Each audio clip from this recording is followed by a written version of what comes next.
कहते क्या मिनट सही। अभी तैयार हो गए यार, क्या हो रहा है, उतार लोगे बेटा? बस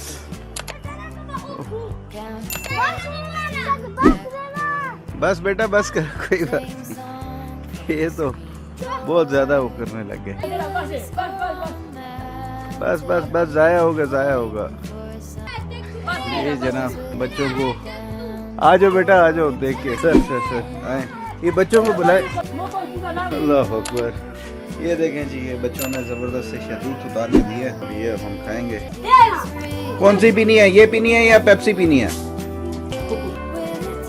ये जनाब बच्चों ने शहतूत दिए थे तोड़ के, तो मेरा फिर बनता था, मैंने कहा कि भाई जो खाना पीना है खाओ। पहले शर्मा, अब शर्म खत्म हो गई है, अब वैसी हो गए।